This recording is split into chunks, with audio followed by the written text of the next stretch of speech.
오늘 우리에게 주시는 하나님의 말씀 요나서 2장 1절 말씀부터 9절까지에 있는 말씀 보도록 하겠습니다. 제가 봉독해 올립니다. 요나가 물고기 뱃속에서 그의 하나님 여호와께 기도하여 이르되 내가 받는 고난으로 말미암아 여호와께 불러 아뢰었더니 주께서 내게 대답하셨고 내가 스올의 뱃속에서 부르짖었더니 주께서 내 음성을 들으셨나이다. 주께서 나를 깊음 속 바다 가운데에 던지셨으므로 큰 물이 나를 둘렀고 주의 파도와 큰 물결이 다 내 위에 넘쳤나이다. 내가 말하기를 내가 주의 목전에서 쫓겨났을지라도 다시 주의 성전을 바라보겠다 하였나이다. 물이 나를 영혼까지 둘러싸우며 깊음이 나를 에워싸고 바닷불이 내 머리를 감쌌나이다. 내가 산의 뿌리까지 내려가싸우며 땅이 그 빗장으로 나를 오래도록 막아싸우나 나의 하나님 여호와여 주께서 내 생명을 구덩이에서 건지셨나이다. 내 영혼이 내 속에서 피곤할 때에 내가 여호와를 생각하였더니 내 기도가 주께 이르러 싸우며 주의 성전에 미쳤나이다. 거짓되고 헛된 것을 숭상하는 모든 자는 자기에게 베푸신 은혜를 버려 싸우나 나는 감사하는 목소리로 주께 제사를 드리며 나의 서원을 주께 갚겠나이다. 구원은 여호와께 속하였나이다 하니라. 아멘. 오늘 이 본문 말씀을 가지고 여러분과 같이 기도의 자리라고 하는 제목으로 은혜를 나누고자 합니다. 성경을 보게 되면 많은 기도의 이야기가 나오지만은 그 중에서도 가장 특이한 기도는 오늘 본문의 요나의 기도가 아닐까라고 하는 생각을 해봅니다. 요나의 기도에는 두 가지 특징이 있습니다. 첫째는 기도 드리는 장소가 다르다라고 하는 것이죠. 요나가 기도를 드린 장소는 여러분들도 알고 있듯이 물고기 뱃속입니다. 그는 물고기 뱃속에서 3일을 있으면서 기도를 드렸습니다.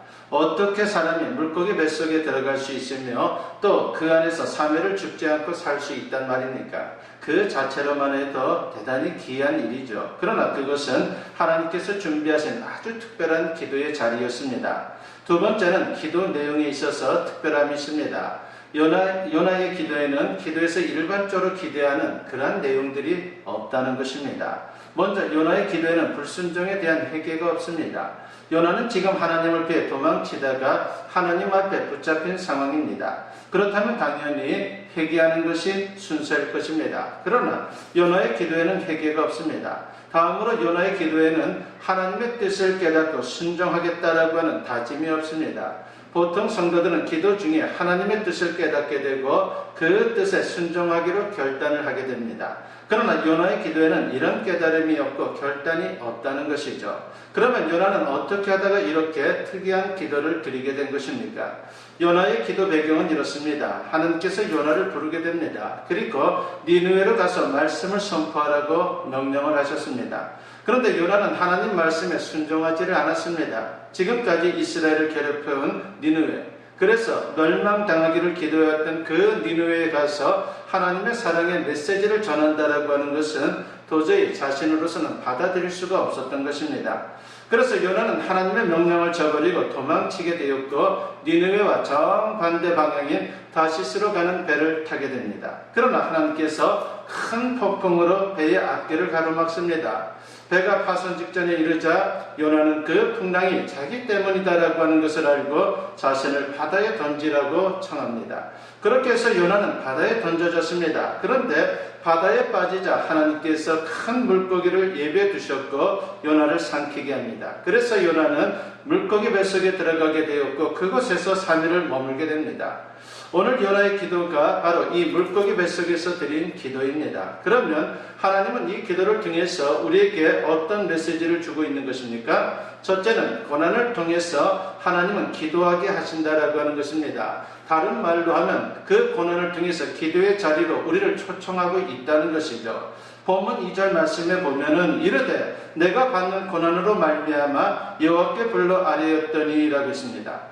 요나가 고난을 겪으면서 기도하게 됐다는 고백입니다. 그리고 이어서 요나는 내가 스올의 뱃속에서 부르짖었더니라고 말합니다. 그가 스올의 뱃속에 들어갔기 때문에 기도하게 됐다는 것이죠. 여기서 스올이라고 하는 것은 죽음의 세계를 말하는 것입니다. 그러니까 죽음의 깊은 세계와 같은 물고기 뱃속에서 기도하게 됐다는 것입니다. 그렇습니다. 요나는 원래 기도할 생각이 없었습니다. 1장 3절 말씀에 보면은 그러나 요나가 여호와의 얼굴을 피하려고 일어나라고 하는 말씀이 나옵니다. 요나는 하나님을 피해 도망치던 중이었습니다. 그러니까 하나님을 만날까봐 기도의 자리를 피하던 중이었습니다. 왜 요나가 기도의 자리를 피한 것입니까? 하나님이 두려웠기 때문이죠. 요나는 다시스로 가서 하나님의 메시지를 전하라고 하는 그런 하나님의 말씀을 거역하고 불순종의 죄를 범하게 됩니다. 그러면서 하나님의 벌이 임할 것이다 라고 하는 생각을 했을 것입니다. 그래서 하나님 앞에 서기가 너무나도 두려웠다라고 하는 것입니다. 창세기 3장 8절 말씀에 보면 그들이 그날 바람이 불 때 동산에 거리시는 여호와 하나님의 소리를 듣고 아담과 그의 아내가 여호와 하나님의 낯을 피하여 동산 나무 사이에 숨은지라 하고 있습니다. 우리가 너무나도 잘 아는 아담과 하와의 이야기죠. 아담과 하와가 하나님의 명을 어기고 선악과를 따먹은 뒤에 하나님이 두려워서 하나님을 피해 숨었다는 것입니다. 이런 모습은 오늘 우리에게도 있을 수 있습니다. 우리가 하나님 말씀대로 살지 못했을 때 기도의 자리에 나가기가 어려울 수 있다는 것입니다. 하나님이 두렵기 때문이죠. 더 정확히 말하면 하나님의 벌이 무섭기 때문입니다. 오늘 본문의 요나가 그랬습니다. 그런데 중요한 것은 하나님께서 결국은 요나로 하여금 기도의 자리로 나오지 않으면 안 되도록 역사했다라고 하는 것입니다. 요나는 니느웨가 아닌 정반대의 길 다시스로 가는 배를 탔습니다. 그러나 하나님은 그 배가 다시스로 가지 못하도록 폭풍을 통해서 가로막으셨습니다. 요나가 이 폭풍이 자기 때문이다라고 고백하면서 자청해서 바다에 던져지게 되죠. 어떻게 보면 차라리 죽겠다라고 나선 것입니다. 그러나 하나님은 큰 물고기를 준비시켜 놓았습니다. 그렇습니다. 하나님께서 요나의 길을 막은 것입니다. 다시스로 가는 길을 막았습니다. 그리고 죽고자 하는 그 길도 막았습니다. 그리고 결국 기도의 자리로 요나를 몰아가신 것입니다. 고난의 자리를 통해서 기도의 자리를 지키기를 주님은 원했다라고 하는 것입니다. 유명한 찬송 305장 나 같은 죄인 살리신의 찬송시를 쓴 사람이 우리가 잘 아는 존 뉴턴입니다. 이분이 고난을 당하는 어떤 부인에게 이런 편지를 썼습니다. 고난은 우리를 자극하여 기도하게 만듭니다. 불행히도 우리는 고난을 받아야 기도하는 버릇이 있습니다. 아무런 고통스러운 변화도 없이 다만 오랫동안 편안하고 풍요한 시간이 계속되면 우리는 냉랭하고 형식적인 태도로 하나님과 교제하게 됩니다. 그러나 고난은 우리 영혼을 일깨워주며 우리를 긴장시켜 열심히 주를 찾게 합니다. 왜냐하면 그때는 주님밖에 의지할 곳이 없기 때문입니다 라고 하는 편지를 써보냈습니다. 그렇습니다. 사무엘의 어머니 한나의 경우가 좋은 예가 될 것입니다. 사무엘상 1장 10절에 보면은 한나가 마음이 괴로워서 여호와께 기도하고 라고 하는 말씀이 나오죠. 한나가 고통 중에 하나님께 기도했다는 것입니다. 자식이 없어 천대받던 그 서름 때문에 마음이 너무도 괴로웠는데 그 때문에 하나님께 기도하게 됐다는 것입니다. 그 고난이 없었다면 그와 같은 간절한 기도를 드리지 못했을 것입니다. 그렇습니다. 때로는 하나님께서 우리를 기도의 자리로 몰아가실 때가 있다는 것입니다. 기도하지 않을 수 없게 만드는 것입니다. 왜 그렇습니까? 가만두면 기도하지 않기 때문이죠. 너무나 사랑하기 때문인 것입니다. 성도가 고난을 당하거나 중병에 걸리면요, 세상 사람들이 조롱을 합니다. 저 사람은 자기 죄 때문에 저렇게 고난당하는 거야. 이제 죽을 거야. 저런 사람은 죽어도 마땅해 라고 하는 그러한 비아냥을 거릴 수가 있습니다. 이처럼 상처에 식초를 붓는 그런 사람들이 있습니다. 다윗도 그런 악담의 대상이었습니다. 그리고 병든 자기를 찾아와 아는 척하면서도 참으로 다른 거짓말을 또한 퍼뜨리면서 참으로 자신을 더욱더 힘들게 하는 그러한 사람들도 있었습니다.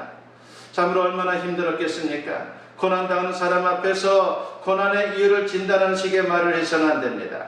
한 주대 문헌은 고통받는 자가 먼저 대화의 문을 열 때까지 어떤 말도 하지 말라고 하는 그런 메시지를 던진 적이 있습니다. 남의 심정과 처지도 잘 모르면서 함부로 하는 말이 될 수 있기 때문에 말은 조심해야 된다는 것이죠. 특히 비난의 말은 더욱더 조심해야 합니다. 다윗의 원수들은 다윗에 대해 수근거리면서 해치려 했고 그가 중병에 걸려 다시는 일어나지 못한다라고 하는 악담을 퍼부었습니다. 다윗의 마음이 얼마나 힘들었겠습니까? 그러나 다윗의 위대함은 그는 고난을 기도하는 자리로 초청하는 하나님의 기회로 보고 기도를 통해서 무수한 고난을 극복하면서 정금 같은 하나님의 사람으로 거듭났다라고 하는 것입니다. 그렇습니다. 기도는 고난을 축복으로 변화시키는 연결고리 역할을 합니다. 하나님은 기도를 통해 역사하기를 기뻐하십니다. 그래서 고난을 계기로 하나님과 대화해서 하나님의 뜻을 알게 하시고 응답의 타이밍을 맞추어 주심으로 하나님의 살아계심을 체험케 하시는 절묘하신 하나님이다라고 말할 수가 있는 것입니다. 이처럼 고난을 통해 기도하라고 도전하시는 하나님의 음성에 응답하여 기도할 때에 하나님의 은혜의 손길을 우리는 체험할 수 있습니다. 군대 용어 중에 맞고 할래 그냥 할래라고 하는 그런 말이 있습니다. 선택은 둘 중 하나입니다. 어차피 해야 하는 일입니다. 맞고 하는 사람은 어리석은 사람이요 그냥 하는 사람은 지혜로운 사람입니다. 하나님은 우리의 기도를 기다리십니다. 하나님께서 우리를 기도의 자리로 몰아가기 전에 스스로 깨닫고 기도의 자리를 잘 지킴으로 하나님의 역사를 날마다 체험할 수 있는 우리 모두가 되었으면 합니다. 두 번째로 오늘 본문을 통해서 우리가 또한 배울 수 있는 교훈은 하나님은 기도를 통해 변화의 은혜를 베푼다라고 하는 것입니다. 본문 1절 말씀에 보면 요나가 물고기 뱃속에서 그의 하나님 여호와께 기도하여 라고 했습니다. 하나님께서 기도하게 하자 요나는 입을 열어 기도했습니다. 그리고 2절 말씀에 보면 여호와께 불러 아뢰었더니 라고 하는 말씀이 나오고 스올의 뱃속에서 부르짖었더니 라고 하는 말씀이 나옵니다. 요나가 기도하되 적극적으로 하나님께 기도했다는 것이죠. 형식적으로 마지못해 한 기도가 아니다라고 하는 것입니다. 그렇습니다. 요나는 기도의 자리를 피했지만 하나님의 역사하심에 따라 어쩔 수 없이 기도의 자리로 내몰렸습니다. 그러나 일단 기도의 자리에 들어서자 그는 전력을 다해서 기도에 몰두했다는 것입니다. 그러자 기도 중에 하나님의 놀라운 역사가 시작이 되었습니다. 먼저 기도를 통해 요나 자신이 변화되기 시작했습니다. 기도의 놀라운 능력이 요나에게 나타난 것입니다. 브루스 윌킨슨이라고 하는 분이 야베스의 기도라고 하는 책을 지었죠. 이 책은 역대상 4장 9절과 10절에 나오는 무명에 가까운 한 사람 야베스의 기도를 다루고 있는 책입니다. 야베스라고 하는 이름은 고통이라고 하는 뜻을 갖고 있습니다. 그 어머니가 고통 중에 이 사람을 낳았기 때문에 이름을 야베스라고 지었습니다. 그런데 야베스가 자신에게 닥친 환난을 거두어달라고 간절히 기도했습니다. 하나님께서 그 기도를 들으시고 그의 인생 자체를 변화시켜 주셨습니다. 그래서 그는 형제보다 존귀한 자가 되는 그러한 은혜를 입었다라고 성경은 전합니다. 이 책은 인생을 변화시키는 기도의 힘에 가는 이야기입니다. 실제로 이 책을 읽고 감동을 받아서 야베스처럼 기도한 사람들이 많았습니다. 그런데 그 사람들도 야베스에게 일어났던 그대로 놀라운 일이 일어나면서 그들의 인생이 변화되는 경험을 했다는 것입니다. 이런 사람들이 저자에게 자신들의 감정을 써서 이제 편지로 보내게 되었는데 전 세계로부터 온 편지의 수가 수천 통이 넘었습니다. 그래서 저자 브루스 윌킨슨은 그 편지를 정리해서 2005년도에 또다시 책을 출판했습니다. 그 책 제목이 야베스의 기도 그 후라고 하는 책입니다. 그렇습니다. 기도에는 능력이 있습니다. 기도는 요나를 새롭게 변화시켰습니다. 야베스도 변화시켜 그 인생이 달라졌습니다. 그리고 오늘도 기도하는 사람들을 변화시킵니다. 여러분 기도하십시오. 기도가 여러분의 인생을 바꿀 것입니다. 기도가 꼬여있는 모든 인간관계를 바꿔놓을 것입니다. 오늘 본문에는 기도하는 요나에게 일어난 몇 가지 변화를 소개하고 있는데 그 첫 번째가 기도를 통해서 하나님과의 관계가 달라졌다라고 하는 것을 소개합니다. 요나의 기도를 자세히 살펴보면요 하나님에 대한 호칭이 변화가 되는 것을 우리가 발견하게 됩니다. 2절에서 요나는 하나님을 여호와라고 부릅니다. 그러나 6절로 가게 되면 나의 하나님 여호와여라고 부릅니다. 한마디로 요나는 기도 가운데 하나님과의 관계가 개선되었다는 것입니다. 무엇보다 요나는 하나님께서 자기를 위해 일해오셨다는 것을 깨닫게 됩니다. 본문 3절 말씀에 보면 주께서 나를 깊은 속 바다 가운데에 던지셨으므로 큰 물이 나를 들었고 주의 파도와 큰 물결이 다 내 위에 넘쳤나이다 라고 했습니다. 하나님께서 자기를 위해 세심히 역사하셨다라고 하는 것을 깨달았다는 것입니다. 처음에는 몰랐는데 기도 가운데 이 사실을 깨닫게 된 것입니다. 요나는 기도 중에 이런 사실을 깨달으면서 하나님을 새롭게 보게 됩니다. 하나님께서 자기를 얼마나 사랑하는지, 얼마나 세심히 자기를 위해 일하시는지 새삼 발견하게 된 것입니다. 그래서 하나님을 나의 하나님이라 부르게 된 것입니다. 여러분은 정말 하나님을 나의 하나님이라고 부를 수 있습니까? 하나님께서 정말 여러분을 사랑한다라고 말할 수 있습니까? 하나님께서 나를 위해 오늘도 일하고 계신다는 것을 믿습니까? 그런데 이런 사실은 영적인 비밀입니다. 그래서 우리의 이성적인 판단과 합리적인 사고를 통해서는 결코 발견할 수 없고 깨달을 수도 없습니다. 다만 성령의 감동으로 발견하고 깨달을 수 있는 것입니다. 그래서 기도가 중요합니다. 우리가 기도할 때에 성령께서 우리 눈을 열어주십니다. 그때 우리는 이 영적 비밀을 발견할 수 있고 하나님을 나의 하나님이라 고백할 수 있는 것입니다. 두 번째로 요나는 기도를 통해서 삶의 태도가 달라졌습니다. 본문 4절 말씀에 보면은 내가 말하기를 내가 주의 목전에서 쫓겨났을지라도 다시 주의 성전을 바라보겠다 하였나이다 라고 했습니다. 하나님을 피해 도망쳤지만 이제는 다시 하나님을 향해 돌아서겠다라고 고백하는 것입니다. 그리고 본문 9절 말씀에 보면 나는 감사하는 목소리로 주께 제사를 드리며 나의 서원을 주께 갚겠나이다 라고 했습니다. 하나님을 원망하며 하나님을 등지던 그였습니다. 그러나 이제는 하나님께 감사하고 하나님을 위해 살겠다라고 고백을 하고 있습니다. 요나가 어떻게 이렇게 변한 것입니까? 기도 때문입니다. 기도의 자리에서 요나가 달라졌습니다. 간절한 마음으로 진심으로 주님께 기도의 자리에서 기도드렸더니만은 하나님께서 그에게 역사했다라고 하는 것입니다. 한 어머니가 자녀 문제로 목사님께 상담을 요청했습니다. 그분의 아들은 사춘기를 무척이나 힘들게 보내고 있는 그런 아들이었습니다. 공부는 뒷전이었고 엉뚱한 일에만 몰두하는 아들이었습니다.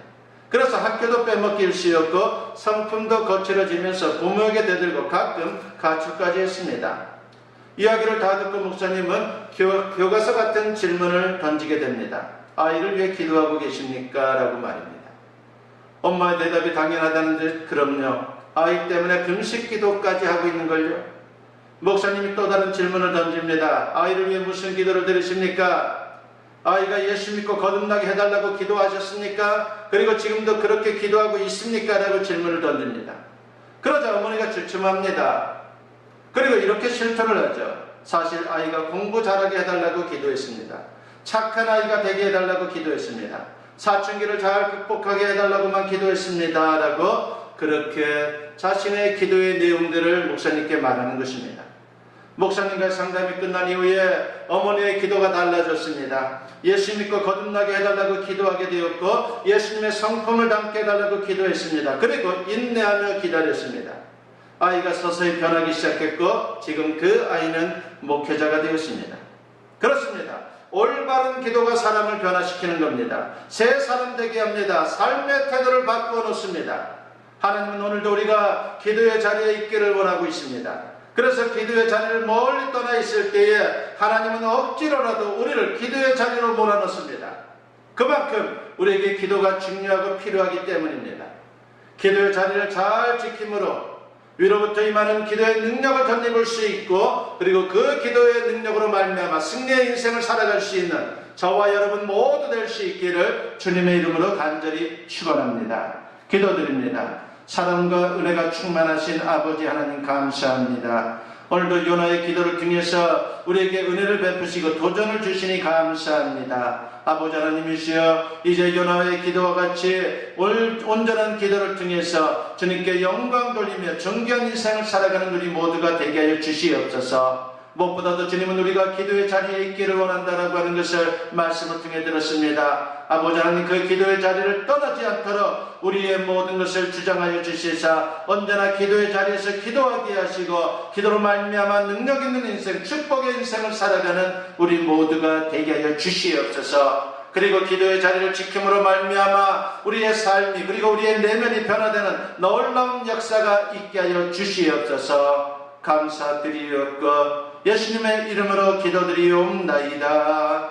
아멘. 축복 기도드립니다. 이제는 우리 주 예수 그리스도의 은혜와 아버지 하나님의 무궁하신 사랑하심과 성령의 감화감동 역사 충만하심이 오늘 주님께 예배로 영광 돌리며 이제 선포된 말씀과 같이 요나의 기도의 모습과 같이 언제나 기도의 자리를 지키며 살아가기를 다짐하고 결단하며 세상을 향하는 주님의 사랑하는 자녀들 위해 지금으로부터 영원토록 함께 하시기를 간절히 축원하옵나이다.